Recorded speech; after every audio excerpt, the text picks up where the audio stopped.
Bonjour à tous, bienvenue pour ce nouveau numéro de Dimanche en politique en direct sur France 3 à Bourgogne, un mois après le 78e congrès du Parti socialiste et à la veille de la traditionnelle ascension du Mont-Beuvray par les amis d'Arnaud Montebourg. Quel avenir pour le PS au niveau national et dans ses anciens fiefs de Bourgogne?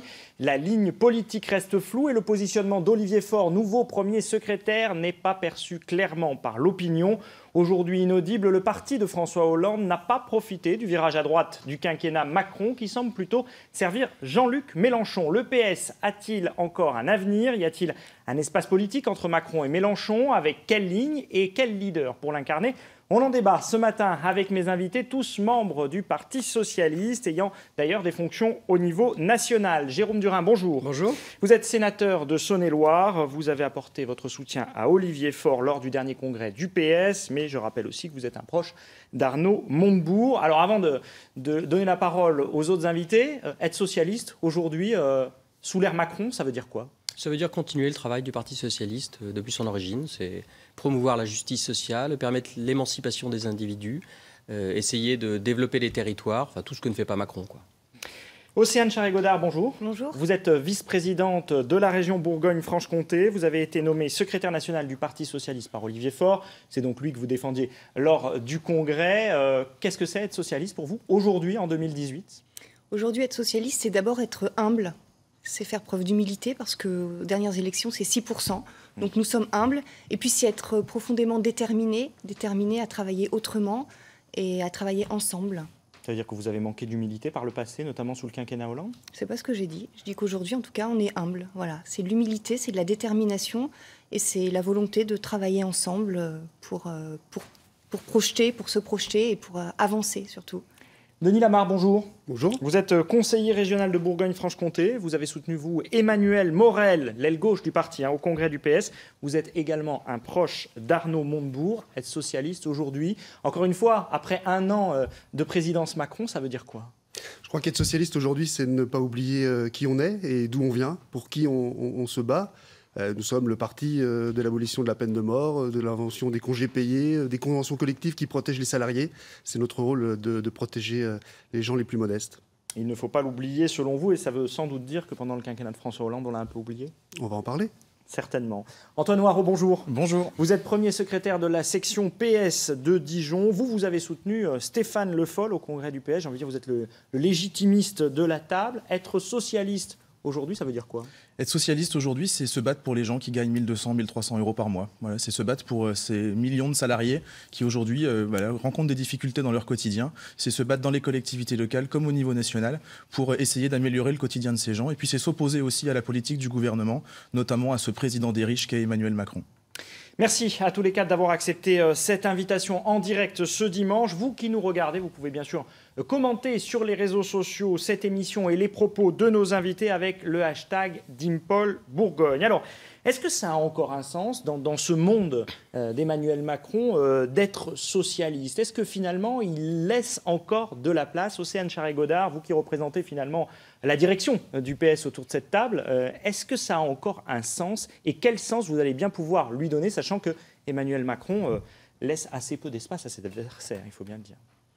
Alors c'est vrai qu'il prend beaucoup de place, mais il y a un espace pour le Parti socialiste entre Mélenchon, entre Macron, il y a un espace pour le Parti socialiste. Emmanuel Macron avait promis un nouveau monde, on a plutôt une nouvelle droite. Donc on voit très clairement qu'aujourd'hui, le Parti socialiste a un espace. Maintenant, il faut lui laisser aussi un petit peu de temps. Et c'est vraiment ce que je voudrais dire, parce que au regard du titre « Que reste-t-il du Parti socialiste ?», on voit bien, je sais que c'est très en vogue d'aller vite, d'être très réactif, mais laisser un petit peu de temps au Parti socialiste. Olivier Faure a été élu premier secrétaire il y a un mois et demi à peu près. On a eu 2 bureaux nationaux, 2 secrétariats nationaux. Donc la direction est en train de se mettre en place. Le travail est déjà à commencer. Maintenant, il faut réactiver aussi le travail dans les sections, avec les militants. Les élus sont sur les territoires aussi. On n'en parle pas assez, mais le Parti socialiste, ce sont aussi des élus qui travaillent au quotidien dans les collectivités. Regardez à Dijon tout ce qui se passe. Regardez la région Bourgogne-Franche-Comté. Vous avez là 3 élus régionaux autour de la table. Donc voilà, il y a de l'innovation dans les territoires, des expérimentations qui sont menées, il y a de l'énergie, mais laissez un petit peu de temps aussi au Parti socialiste pour récupérer. Tout à l'heure, je parlais d'humilité, 6% aux dernières élections. Il y a du travail, quoi, pour il y a du remonter travail. la pente, en quelque sorte. C'est en train de se remettre en place, mais en 1 mois et demi, vous ne savez pas faire, hein, c'est un peu on ne sait court. pas faire, mais personne ne sait faire. La Bourgogne a longtemps été un fief socialiste. Il y a beaucoup de départements qui ont été dirigés par les socialistes. La Nièvre, je pense évidemment à la Nièvre de François Mitterrand, mais aussi à la Saône-et-Loire d'Arnaud Montebourg. Il y a 2 représentants de Saône-et-Loire sur ce plateau. Aujourd'hui, est-ce que c'est du passé, cette étiquette socialiste en Bourgogne, Jérôme Durain? Est-ce que vous avez le sentiment que nous appartenons au passé? Là, il y a plutôt un plateau qui est assez jeune, des gens qui sont très motivés. Et vous êtes un des rares parlementaires qui reste au Parti socialiste en Bourgogne. Il n'y en a pas beaucoup, c'est vrai. Non, mais on a pris. C'est une réalité. On a pris une déculottée l'année dernière. C'est juste. Est-ce que pour autant nos bases politiques dans les idées et dans la population ont disparu? Je ne crois pas. Enfin, il y a quand même des gens qui sont motivés dans les sections. Moi, je côtoie beaucoup d'élus qui sont attachés à ce qu'on fait, à ce qu'on porte. Et puis, on revient quand même du macronisme. Le nouveau monde fait-il toujours aussi envie? On a compris que c'était la recentralisation, que c'était uniquement pro-business. Antoine Noirot parlait de la présidence des riches, mais c'est exactement ça. Vous avez remarqué que les Français n'ont pas la même perception, hein. Dans les enquêtes d'opinion, Emmanuel Macron reste quand même, après un an de présidence, le président des derniers qu'on ait eus qui a le plus la cote, si j'ose dire, auprès des Français. Hein. Oui, ça mériterait d'être nuancé par rapport à la durée dans le mandat. Enfin, les chiffres ne sont pas excellents. Après un an de mandat, que ce soit François Hollande ou Nicolas Sarkozy, la cote était moins importante. C'est les chiffres. Que nous ne soyons pas, nous, en bonne position, c'est normal, on est hors construction. Donc, il n'y a pas d'alternative pour l'instant. Et l'alternative, c'est avec nous qu'elle se construira, parce que nous sommes centraux à gauche. Entre Mélenchon et d'autres forces centristes qui ont été abusées par le macronisme, je crois que notre espace... Ils vont en revenir, vous croyez? Oui, ils vont revenir. Y compris certains socialistes qui se disaient sociodémocrates et qui sont partis chez Macron. J'aimerais pas être à la place de certains de nos collègues qui sont partis chez Macron et qui doivent assumer une politique en termes d'asile qui est un peu compliquée, une politique fiscale qui est très désavantageuse pour les classes populaires, une recentralisation comme on ne l'a jamais connue. Des politiques qui sont menées d'ailleurs par des anciens socialistes pour la plupart. Hein. Je pense à Gérard Collomb sur la loi asile-immigration. Oui, avec la cote qu'on sait dans l'opinion. Donc je ne suis pas certain qu'ils aient bien fait. Que celle du président, oui. Voilà. On parlait de la région. Denis Lamare, vous êtes l'un des organisateurs. Je vous remercie d'autant plus de venir ici parce que vous avez certainement d'autres choses à faire aujourd'hui à la veille de l'ascension du Mont-Beuvray. L'un des organisateurs avec Jérôme Durain et d'autres de l'ascension du Mont-Beuvray. Traditionnel rendez-vous des amis d'Arnaud Montebourg depuis 2004. Est-ce que ça représente encore quelque chose que le Parti socialiste en Bourgogne? Mais déjà, vous répondez à la question en la posant, puisque vous nous invitez 4 socialistes à débattre pendant une demi-heure. C'est donc que vous-même vous y accordez de l'importance et que c'est une force qui existe. Le parti présidentiel il y a encore un an. Hein, donc effectivement, on se pose des questions sur son état de santé notamment.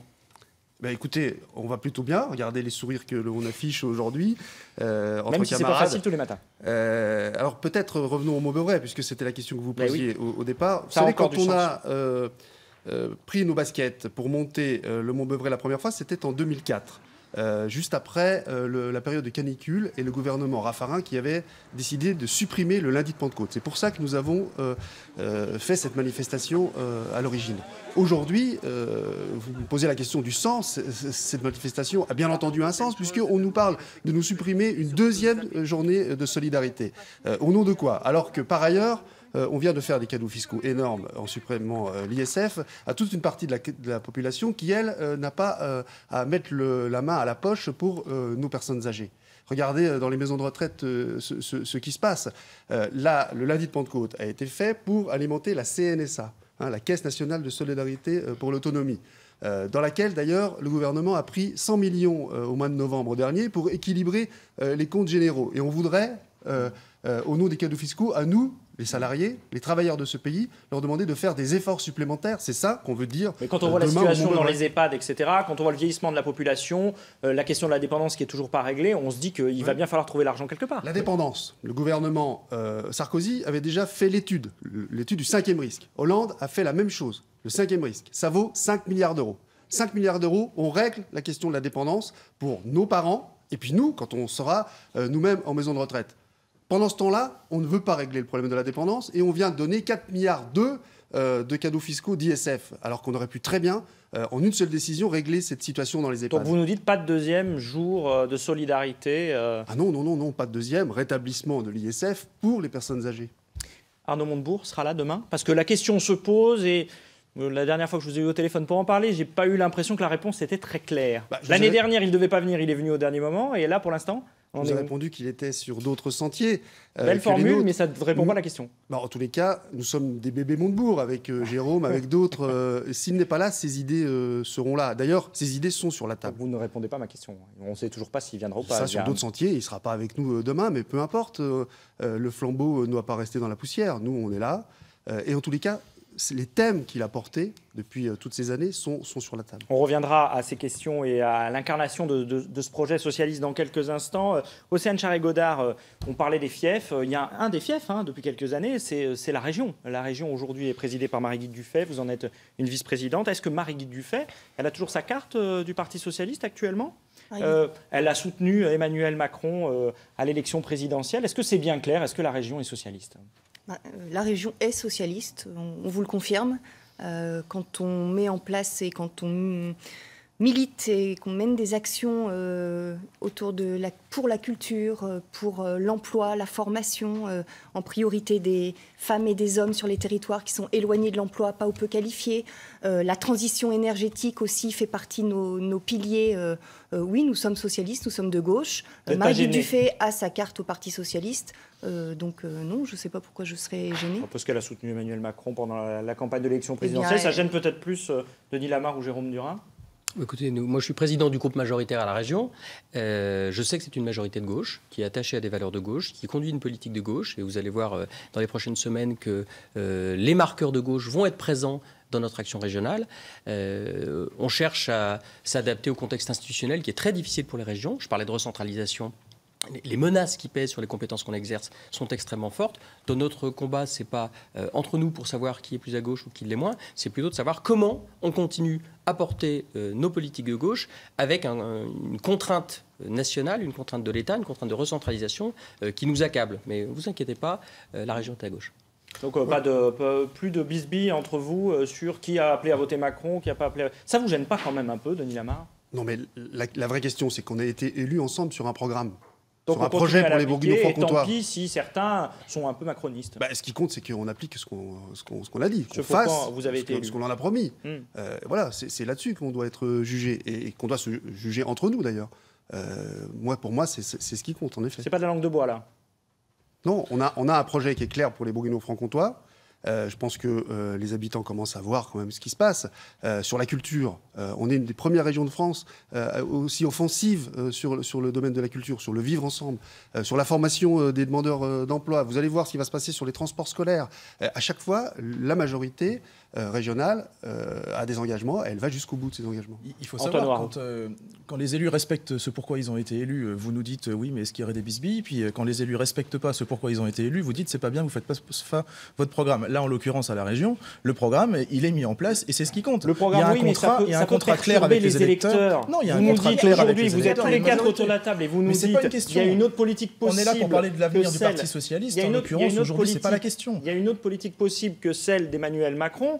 Et vous travaillez au quotidien avec des gens qui ont soutenu Emmanuel Macron. Comprenez que pour les électeurs... Il y a un programme devant les électeurs qui a été décidé, choisi par les électeurs en 2015, en décembre 2015. Les élus régionaux font leur programme. C'est la même chose à la mairie de Dijon. À la mairie de Dijon, les électeurs ont choisi l'équipe de François Rebsamen en 2014. C'est vrai qu'il y a des macronistes dans la majorité. L'équipe de François Rebsamen rassemblée, et la majorité de François Rebsamen met en œuvre le programme. Et d'ailleurs, c'est pour ça que c'est une majorité rassemblée. Et ceux qui ont été élus en 2015, qui aujourd'hui s'en vont, c'est là pour le coup, là, il y a du prix avec les électeurs. Si je vous pose la question, c'est parce qu'on a un peu l'impression qu'Emmanuel Macron a comme atomisé le Parti socialiste. D'ailleurs, chez les Républicains, c'est pas mal non plus. Mais est-ce, notamment pour vous, la frange des Hollandais historiques... les Hollandais historiques, ils sont là. Certains sont partis. Certains, mais c'est leur choix. Et aujourd'hui, je pense que, je ne voudrais pas être vulgaire, mais je pense qu'ils doivent être vraiment cocus. Parce que quand on voit ce que fait Emmanuel Macron aujourd'hui, qui pour le coup vraiment fait une politique en direction des riches, une politique pro-business, pro-entreprise, qui est là uniquement pour redistribuer des richesses. Vous avez vu le rapport d'Oxfam qui est sorti la semaine dernière. Je me suis élevé cette semaine, j'ai fait un communiqué de presse sur ce sujet parce que je trouve ça absolument scandaleux que dans notre pays, quasiment 3/4 des bénéfices des entreprises soient distribués aux actionnaires et seulement 5% aux salariés. Ça, c'est inadmissible. Quand la richesse, elle est créée, elle doit profiter à ceux qui créent cette richesse, c'est-à-dire les salariés. Si on fait de la politique, c'est pour ça. Si on fait de la politique, c'est pour améliorer le quotidien des gens, les quotidiens des gens qui se battent, qui sont sur les territoires, qui vivent. C'est ça, faire de la politique. C'est pas faire ce que fait Emmanuel Macron, à savoir redistribuer de l'argent. Les Français, ou est-ce que les Français ont envie d'une autre politique, celle menée par Emmanuel Macron, il y a une qui est bataille plus culturelle offensive, qui est sans doute, qui passe pour être en tous les cas plus moderne. Hein. C'est comme ça que les macronistes veulent faire voir les choses. Quel est votre point de vue, Jérôme Durain ? Je pense, parce que je l'ai vécu comme parlementaire, comme élu, mais comme mes collègues, qu'il y a eu beaucoup d'arrogance dans cette revendication du nouveau monde. D'ailleurs, on l'a senti au sein du groupe En Marche à l'Assemblée nationale, avec le sentiment qu'il n'y avait rien avant. Nous arrivons, c'est vierge de toute politique publique. C'est parfois très insultant pour tous ceux qui ont travaillé. L'action publique, l'intérêt général, il s'inscrit dans la continuité. Et cette façon de dire « il n'y avait rien avant moi », c'est d'une prétention inouïe. Ça rejoint d'ailleurs un peu le comportement du président de la République sur la scène internationale, où finalement, dans une gourmandise narcissique, il va rendre hommage à Trump, avec des conséquences géopolitiques qui sont catastrophiques. Donc, pour revenir au Parti socialiste, moi j'étais au groupe du Sénat cette semaine. On a posé 2 questions au gouvernement, une sur Oxfam, une sur les territoires. La ligne, elle est claire. La ligne, elle est claire. C'est comment on aide les gens sur le terrain et comment on les aide contre un système capitaliste qui est totalement fou. Deuxième exemple, avant-hier, devant l'Agence régionale de santé, des élus de la majorité régionale, avec les collectifs qui se battent contre le programme régional de santé, on n'a pas revendiqué d'aller prendre la parole. D'ailleurs, M. Odoul, au titre du Front National, a essayé, il s'est fait chahuter. Nous, on est restés là, en soutien aux gens qui se battent, parce que c'est notre travail de défendre les territoires, c'est notre travail de défendre les salariés, c'est notre travail de défendre le service public. Sauf que quand vous dites Emmanuel Macron, on a l'impression qu'il n'y avait rien avant lui, vous avez fait partie, les uns et les autres, dans vos débats internes au Parti socialiste, des gens qui ont déconstruit la politique de François Hollande, qui l'ont critiqué. Alors, j'aimerais savoir finalement à qui la faute. Est-ce que c'est Macron, qui est aujourd'hui Emmanuel Macron, qui met en difficulté le Parti socialiste? Est-ce que c'est le quinquennat de François Hollande, sans refaire le match, ou est-ce que ce sont un peu les frondeurs de Denis Lamare? Est-ce que vous ne regrettez pas certains choix? Oui, bien sûr. En 2012, regardez où on en était. On avait tout. L'Élysée, le Sénat, l'Assemblée nationale, la majorité des régions, la majorité des départements, les municipalités. On aurait pu en profiter pour faire un peu plus de redistribution. On aurait dû faire de la redistribution. D'ailleurs, le rapport Oxfam, tu en as parlé, est là pour nous le rappeler. Les travailleurs de ce pays travaillent pour produire des richesses et n'en récoltent pas leur part. Vous avez péché par trop de réalisme, en tous les cas, François Hollande, par trop de pragmatisme. Je pense que, les frondeurs étaient là pour rappeler qu'il y avait une ligne, celle du Bourget, celle du programme de François Hollande, qui n'a pas été, pour moi, appliquée en totalité. Océane Charret-Godard. Le quinquennat, il porte quand même ses fruits. Il porte quand même ses fruits aujourd'hui, on le voit. D'ailleurs, les entreprises se félicitent aussi d'une forme de reprise. Elles embauchent à nouveau, elles ont des besoins, ça reprend, on le voit, on l'entend. Donc je pense qu'il ne faut pas non plus être uniquement dans la critique négative par rapport au quinquennat. Le Parti socialiste, il est adossé aussi à ce quinquennat. Emmanuel Macron récolte aussi les fruits du quinquennat précédent.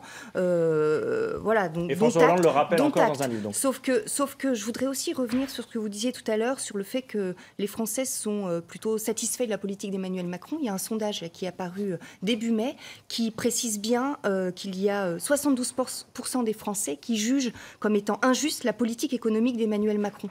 Donc oui, quand on parle de ligne du Parti socialiste, le Parti socialiste fait plus pour ceux qui ont moins. Oui, nous l'affirmons, nous travaillons en ce sens, nous soutenons, et ça a été dit par mes collègues tout à l'heure, et nous ne soutenons pas l'injustice fiscale, l'injustice sociale, l'injustice territoriale qui est menée par Emmanuel Macron. Certains de vos collègues voyaient plus un côté de l'autre. C'est souvent le cas, et c'est les débats de la gauche. Mais vous savez, quand on a augmenté les minima sociaux, on a permis à 1 million de personnes supplémentaires de bénéficier de la CMU, on a créé la garantie jeune. C'est ça le problème, c'est qu'on ne l'a pas dit. Puisqu'il y a une chose qu'il faut dire aussi, c'est que la situation économique en 2012, ce n'est pas la situation économique de 2017. On arrive, il y a 5% de déficit, on a une croissance qui est à 0. À la fin du quinquennat, on a une croissance en 2017 qui est à 2,2% et on a un déficit qui est en dessous des 3%. Donc la situation économique, elle n'est pas la même. François Hollande, il aurait aimé redistribuer plus, mais il fallait d'abord d'abord déjà redresser l'économie du pays. Et il a redistribué à la fin du quinquennat. Et aujourd'hui, ce qui est scandaleux, c'est de voir Emmanuel Macron qui redistribue une part de ça, mais qui le redistribue uniquement aux riches. C'est le président des riches et des très riches. Et François Hollande, il a une petite phrase dans son livre qui est extrêmement intéressante parce qu'il fait la litanie de toutes les avancées sociales du dernier quinquennat et il termine en disant « J'attends sereinement la comparaison ». Eh bien oui, moi aussi, j'attends sereinement la comparaison entre ce que la gauche fait quand elle est au pouvoir pour améliorer le quotidien des gens, on le voit dans les collectivités ou au niveau national, et puis ce que va faire ce gouvernement. Alors on va parler de la ligne dans un instant, et puisqu'on est sur François Hollande, restons-y, je comptais vous poser la question un peu plus tard, mais est-ce que ce retour avec ce livre, etc., ça représente quelque chose pour vous? C'est une mise au point, Jérôme Durin, Denis Lamare, ou il peut être un recours par moment? Vous allez me répondre non, hein, vous. Les circonstances politiques font que François Hollande n'a pas présenté de bilan aux Français. Il est parti. D'autres se sont présentés pour le Parti socialiste. Donc, dans la période. Avec le succès qu'on connaît. Avec le succès qu'on connaît. Parce qu'ils n'ont pas défendu le bilan. Parce qu'ils n'ont pas défendu le bilan. Donc, aujourd'hui, François Hollande, finalement, il bénéficie d'une forme d'effritement de la cote d'Emmanuel Macron. Moi, je ne pense pas que François Hollande soit le recours. Personne n'y pense en l'état actuel. Olivier Faure propose la renaissance. Il faut un cadre nouveau. Oui, mais Olivier Faure, il a remis au calendrier grec la question du bilan du quinquennat. Est-ce qu'il ne faudrait pas débattre une bonne fois pour toutes de ça? Non, mais on se reconstruit. On va faire revalider par la population. On va parler de méthode. Macron, c'est vertical. C'est ultra-jacobin, c'est techno, c'est l'aristocratie d'État. Olivier Faure, il dit on va avoir des conventions, on va inviter nos sympathisants à venir voter sur des éléments d'une ligne politique. Ça va être le premier sujet sur l'Europe. Donc on y arrive. La ligne politique, c'est quoi? C'est social-libéral, c'est plus à gauche. Vous-même, vous n'êtes pas tous d'accord avec cette question-là. Dès le début de cette émission, quand vous nous avez posé la question de savoir pourquoi est-ce qu'on était socialiste et qu'est-ce qu'être socialiste, on vous a donné la ligne du Parti socialiste. C'est-à-dire défendre les gens qui ont besoin d'être défendus. C'est les gens qui gagnent 1 200, 1 300 euros par mois. C'est ça, être socialiste. C'est ça la ligne du Parti socialiste. Ça n'a pas forcément été très clair dans le précédent quinquennat pour tout le monde. Ben moi, je trouve qu'avec toutes les mesures de redistribution qui ont été faites à la fin du quinquennat, alors oui, il y a eu des erreurs. 2016, c'est une année tragique. La déchéance de nationalité, évidemment, c'est tragique. Mais ça, c'est Manuel Valls qui nous a mis dedans. C'est tellement CICE, facile pour Manuel. C'est tellement facile. Cette impression qu'on donnait aux patrons pour tenter parce qu'il fallait redresser l'économie. Et aujourd'hui, l'économie, elle est redressée. Donc, redistribuons et battons-nous contre la politique de ce gouvernement. Denis Lamare. Moi, je trouve qu'il y a une forme de trahison qui est vécue par les électeurs du Parti socialiste. Par rapport au discours du Bourget? Un peu trompé sur la marchandise. Alors, je suis d'accord avec le timing. Hein. Peut-être qu'il fallait d'abord redresser et ensuite redistribuer, mais cette phase de redistribution, elle n'a pas eu lieu. Et puis, elle est faite à l'envers par le Robin des riches qui est Emmanuel Macron. Donc, on a à regagner la confiance de nos électeurs. On a beau dire, on est là pour les gens les plus modestes. Qui nous croit aujourd'hui? Vous savez, quand la confiance est rompue dans un couple, on le connaît. C'est compliqué de la reconstruire. Il faut des actes. Aujourd'hui, tout le monde s'accorde à dire que les mesures mises en avant, en tous les cas par le gouvernement d'Emmanuel Macron, ressemblent plutôt à des mesures de droite. En majorité, il y a aussi quelques mesures qui ont été piquées dans les idées de la gauche. Mais est-ce que ce virage un peu à droite n'aurait pas pu plus vous servir et finalement vous restez inaudible? On entend surtout Jean-Luc Mélenchon. Le meilleur exemple pour regagner la confiance, c'est ce qu'on fait dans les collectivités. Quand dans les collectivités locales, quand à la mairie de Dijon, on fait une tarification proportionnée aux revenus dans la restauration scolaire, quand on garde la semaine de 4 jours et demi dans les écoles pour la réussite des enfants, quand on rénove des EHPAD, ça c'est concret. Voilà, ça c'est une politique qui est menée par des socialistes dans des collectivités locales. C'est celui de Jean-Luc Mélenchon. La crédibilité, elle se fait d'abord par les actes. Jean-Luc Mélenchon, il n'a pas d'acte, à part avoir été sénateur pendant 30 ans sur le dos du Parti socialiste. C'est son seul acte politique. Il n'a pas dirigé, il n'a jamais été en responsabilité. Nous, au moins, on peut être crédible par rapport à ça. Vous comprenez qu'on n'entende plus Jean-Luc Mélenchon, Denis Lamare? Moi, j'aime bien Jean-Luc Mélenchon. Mais ça nous étonne qu'à moitié. Oui, mais j'ai quand même l'impression qu'avec Emmanuel Macron, ils sont un peu... Vous savez, dans le dessin animé, Bip Bip et Coyote, ils se courent après. Ils ont besoin l'un de l'autre pour se rattraper. Et c'est un peu ça. Jean-Luc Mélenchon et Emmanuel Macron. On a besoin de le faire exister. Donc pour moi, c'est un peu de la politique spectacle. Il y a aussi toutes les mobilisations dans la rue depuis des semaines. La SNCF, les personnels de santé, les étudiants, etc. Pareil, vous capitalisez pas vraiment, Océane Charret-Godard, sur ces mobilisations. D'ailleurs, certaines, vous êtes tout juste les bienvenus. Alors le 22 mai, vous serez peut-être tous les 4 dans la rue. Mais le 26, c'est pas gagné. Le 22 mai, effectivement, le Parti socialiste sera mobilisé. Mais ça veut dire quoi, capitaliser? Qu'est-ce que vous entendez par là? Agréger un petit peu les oppositions à Emmanuel Macron pour vous permettre aussi d'exister dans le discours. Mais c'est ce qu'on vous disait tout à l'heure. Il faut juste être un tout petit peu patient. Le 22 mai, le Parti socialiste sera dans la rue aux côtés des autres mouvements. Le premier secrétaire, Olivier Faure, va contacter et a proposé en tout cas de rencontrer les autres partis de gauche, les autres mouvements. Mais pas peur qu'ils partent ailleurs à force d'attendre les gens, force d'attendre que vous vous remettiez en scène. Ça fait un mois et demi. Ça fait un an qu'il y a eu des élections. Un mois et demi. Ça fait un mois et demi qu'Olivier Faure est au... Ça fait déjà un an qu'il y a eu des élections. Mais ça passe vite. Ça fait un mois et demi qu'il y a Et vous savez que les Français sont impatients. Il y a un élément important, et puis je vous laisserai réagir évidemment, il y a un élément important, ce sont les prochaines échéances électorales, et notamment les municipales, où vous êtes très très attendus en 2020, puisqu'il y a encore un terreau d'élus, et vous en parliez il y a quelques instants, un terreau d'élus du Parti socialiste. C'est peut-être là que vous tenez votre revanche, Jérôme Durain, Le sujet, c'est pas une revanche, c'est pas une question personnelle, c'est pas une question d'ego, c'est une question d'utilité pour le pays, d'intérêt général et de conception de l'histoire du pays. Ça peut passer par là. Ça peut passer par les municipales, mais il va y avoir les européennes d'abord. Les européennes. Et là, il faudrait que vous soyez d'accord sur la ligne. Au sujet des européennes, on est en train de s'y mettre. Juste pour terminer sur cette question, Emmanuel Macron, il est tout seul. Il est tout seul avec une espèce d'Europe idéalisée, l'Europe. Qu'est-ce qu'il y a derrière ? Nous, on est en train de construire un projet, une ligne politique. J'étais au Bureau national la dernière fois et tout le monde était quasiment d'accord autour de la table sur ce qu'on est en train de faire. Donc, on va avoir aux européennes une campagne sur une ligne claire. Vous êtes d'accord sur la ligne Sur la ligne, oui, on la débattra. Moi, ce que je voudrais, c'est lancer un appel. Profitez de votre plateau pour lancer un appel. Je sais que l'émission est regardée en 10 secondes. J'aimerais qu'Olivier Faure soit notre tête de liste pour les futures élections européennes. Je pense que c'est à notre premier secrétaire de porter la voix des socialistes. Les gens aiment les leaders, n'aiment pas les suiveurs. Et donc, le leader, ça doit être Olivier Faure demain. Écoutez, Océane Charret-Godard fera monter la demande. Merci à tous les quatre d'avoir participé à cette émission. On suivra de près les évolutions de la ligne et l'incarnation du Parti socialiste. Arnaud Montebourg, un retour. On posera sans doute la question demain dans nos éditions d'information. Merci d'avoir accepté de répondre à ces questions et d'avoir été en direct ce matin. Merci à vous de nous avoir suivis. Dans un instant, le point sur l'actualité régionale avec Arnaud Lefebvre et la partie nationale de Dimanche en politique. Francis Letellier reçoit le député FN Gilbert Collard. Très bon dimanche.